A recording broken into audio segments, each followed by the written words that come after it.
ពួកខ្ញុំផ្ទាល់គឺចង់ក្តាំទៅបងផ្សេងទៀតមានការភាពក្តីឬក៏អត់មានការភាពតែគាត់ stress ឬក៏ពិបាកបាក់ទឹកចិត្តអីចឹងណាបងចង់ឲ្យគាត់មើលមនុស្សជុំវិញខ្លួនថាបកគោខ្លះដូចជាខ្ញុំឬក៏បងផ្សេងទៀតឲ្យគាត់មានការភាពប៉ុន្តែគាត់នៅតែអាចរកស្វែងរកការងារដើម្បីចិញ្ចឹមជីវិតខ្លួនឯងទាំងតែពេលខ្លះមានការរើសអើងពីអ្នកដទៃ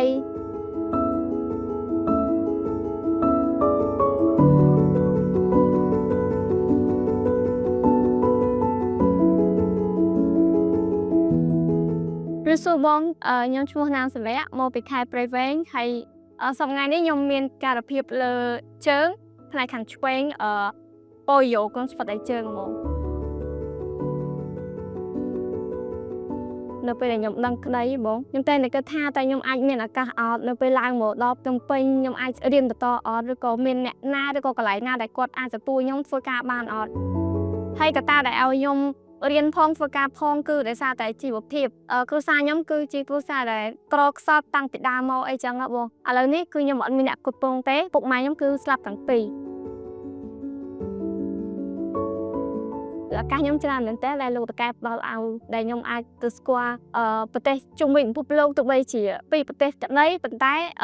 បទពិសោធន៍ខ្ញុំគឺច្រើនខ្លាំងមែនតើលើកទី1ខ្ញុំបានចុះទៅកាន់ប្រទេសជប៉ុនដែលពេលនឹងផងដែរគឺប្រទេសជប៉ុនមានជួបគ្រោះភ័យ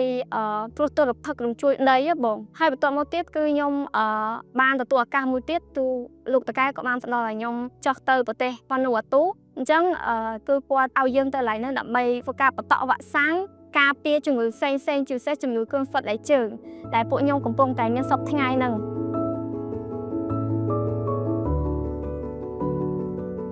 ខ្ញុំឈ្មោះឆិនម៉ាលីមកពីខេត្តព្រះវិហារហើយឆ្នាំនេះមានអាយុ22ឆ្នាំមកបងខ្ញុំមានពិការភាពនៅដៃខាងស្ដាំខ្លាំងហើយនឹងម្រាមដៃហើយម្រាមជើងយើងជាមនុស្សមានពិការភាពអញ្ចឹងពេលរកស្វែងរកការងារគឺពិបាកខ្លាំងដោយសារតែគេគាត់ថាយើងអាចធ្វើការបានប៉ុន្តែគេចង់បានមនុស្សមានលក្ខណៈពេញតែម្ដងដើម្បីងាយស្រួលធ្វើការបានច្រើនអីចឹងតាមតែគេអាចធ្វើបានណាបងធ្វើការនេះជាងគេគឺផ្លាស់ប្ដូរជីវភាពរបស់ខ្ញុំបានច្រើនបងអត់ត្រឹមតែជួយខ្លួនឯងបានទេជួយបានទាំងដល់តែគ្រួសារទៀតក្រៅពីការធ្វើការគាត់មានផ្ដល់ចំណេះរៀនច្រើនដល់យើងដូចជាការ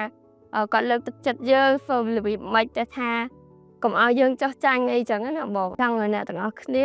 កុំបាក់ទឹកចិត្តត្រូវលើកទឹកចិត្តខ្លួនឯងដោយសារតែដំបូងខ្ញុំគិតថា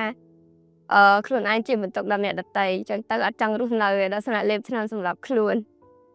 ប៉ុន្តែចង់ឲ្យយើងអត់គិតអញ្ចឹងទេយើងគិតថាយើងត្រូវតែជួយខ្លួនឯងឲ្យបានហើយមានមហិច្ឆតាចង់ជួយដល់អ្នកដទៃទៀត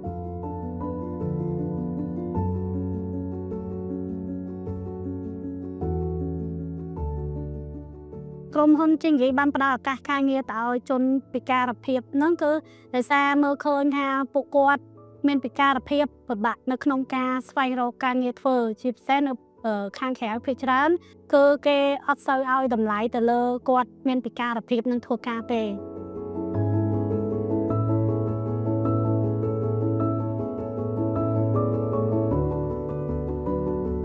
ជាចុងក្រោយខ្ញុំសូមសំណូមពរទៅដល់ក្រុមហ៊ុនផ្សេងសូមផ្ដល់ឱកាសការងារដល់ជនដែលមានពិការភាពកម្រិតស្រាលឲ្យពួកគាត់មានឱកាសដើម្បីបង្ហាញពីសមត្ថភាពគាត់មានឱកាសដើម្បីធ្វើការរកប្រាក់ចំណូលចិញ្ចឹមជីវិតខ្លួនឯងផងដោយសារឥឡូវពួកគាត់ពិបាករកការងារធ្វើ